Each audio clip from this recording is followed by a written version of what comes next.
Afternoon everyone, on this windy, horrible day we have today. So we're indoors in the cosy room, coming to see you on the screen here.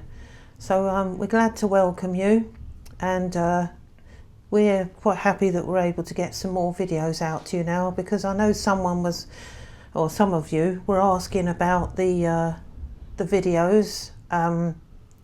You're mentioning that we miss you on there, so we've come back and we'll do things where we can. Obviously family life gets in the middle of it, but we like to bring you some new content, and we'd also like to say thank you to everyone that supports this channel and what you do for us from your end. So what's going to happen now is Thomas is going to ask my guide some questions once I go into trance, and I hope you enjoy the session. I'm just going to do a quiet little prayer inside my own mind to begin with, and then we'll go into it. So I don't know if you want to say anything, Tom? Yeah, as you would have seen by the title, it's something a little bit different today. So it's asking, what would AI ask a spirit guide? So we've gone on Chat GPT and asked 10 questions for Elainethorpe Trance Medium's guide, Jonathan. And we'll see what it comes up with. I think there are some interesting questions here that it's given us. Quite surprising. Okay. All right. So are you ready then? Yep. Yeah? Okay. Right. Let's relax.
Good afternoon.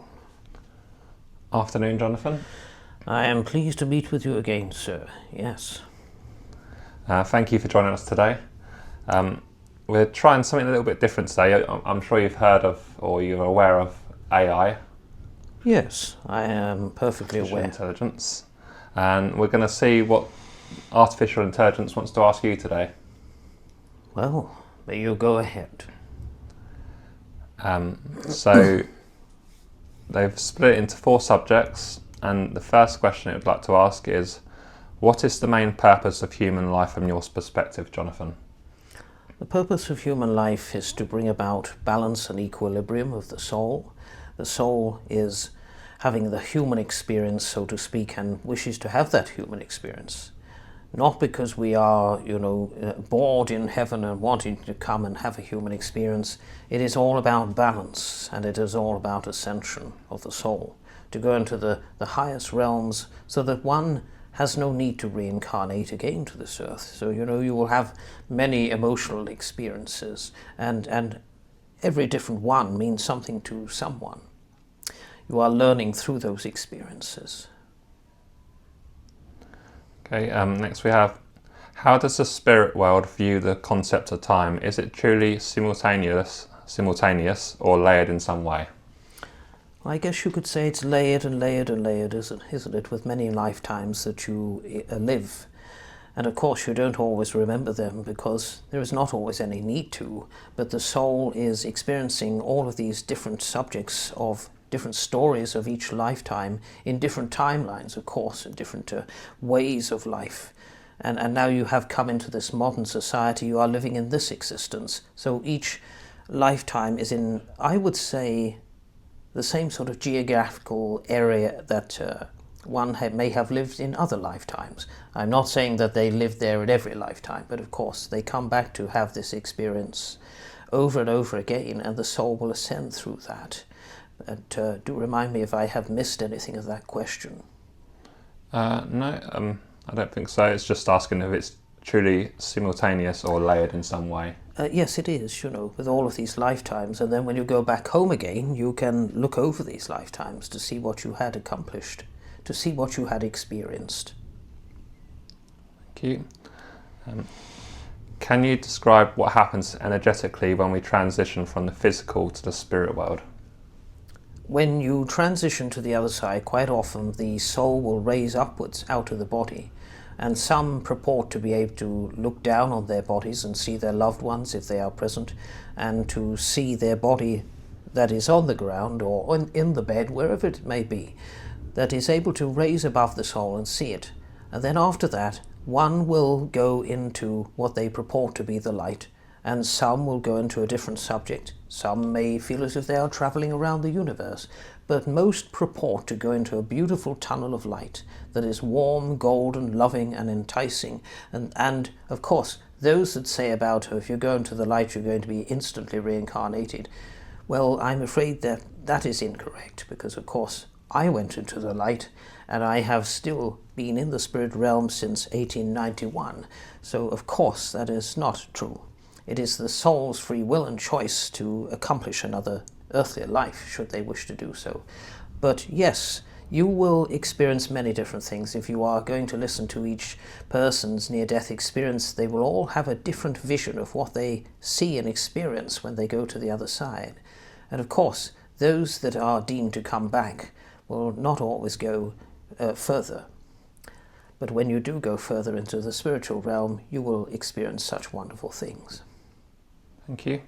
On to the next subject, which is personal and soul growth. So we have, how can we best align with our soul's purpose while still navigating human challenges?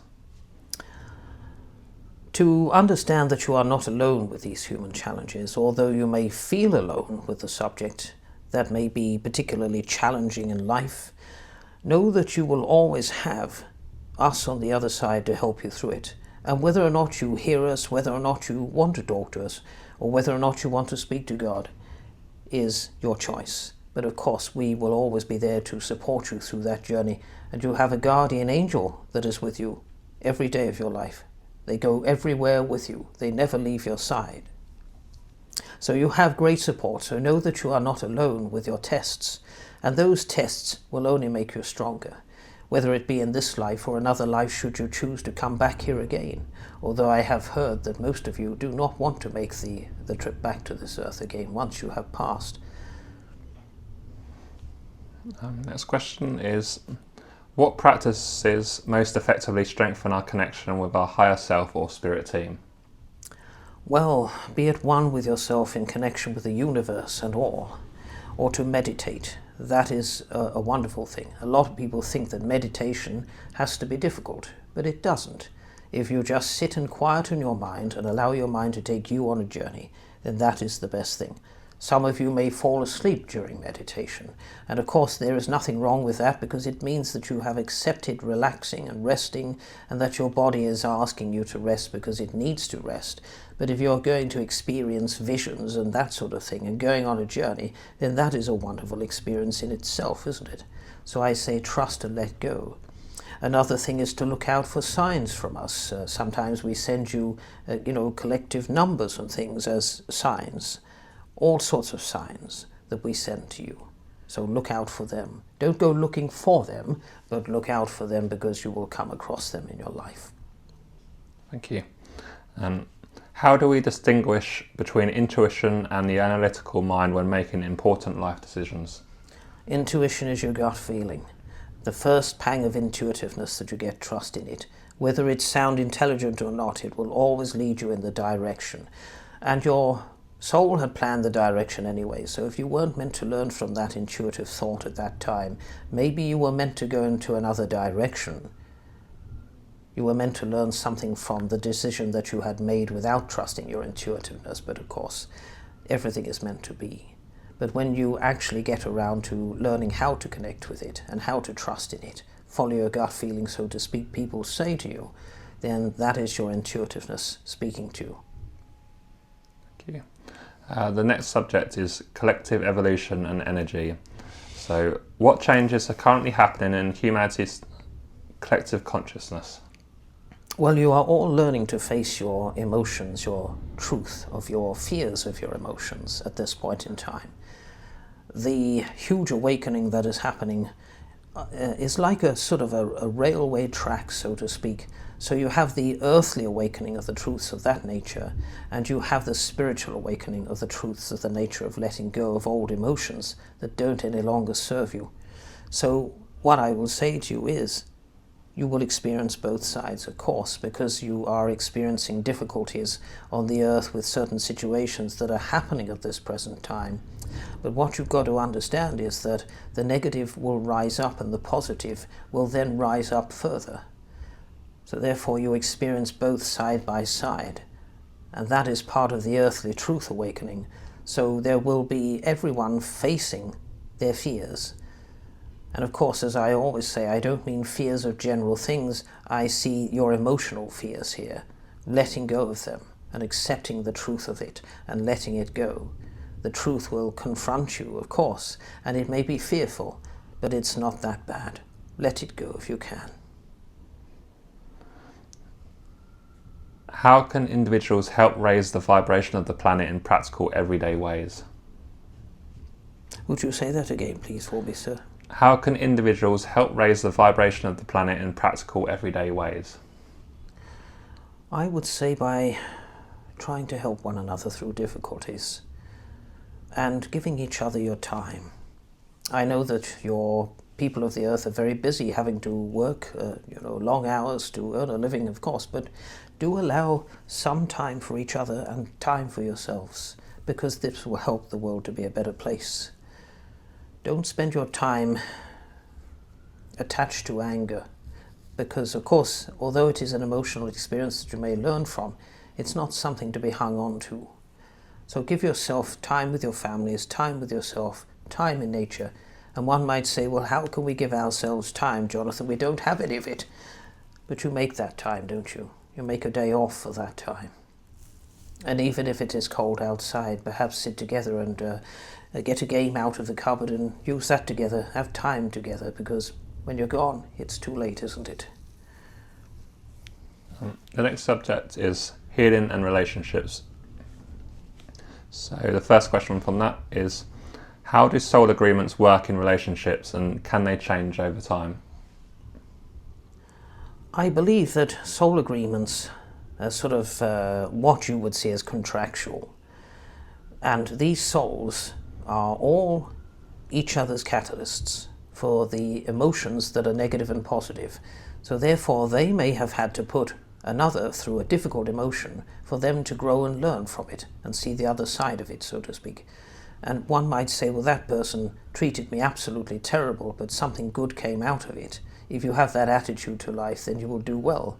But of course, people do hold on to traumas that are rather in depth, and that is understandable and not particularly unpredictable, one might say, because they are experiencing emotions from many years ago that were hugely traumatic to them, and it takes a lot to let that go. But I would say try not to hang on to what is the past, because you have already lived it, you have come through it, and you are still standing at the other side. So know how strong you truly are when you come through your traumas. The last question, what advice do you have for healing grief or emotional wounds that feel deeply rooted? I would say look to the joyous times of life.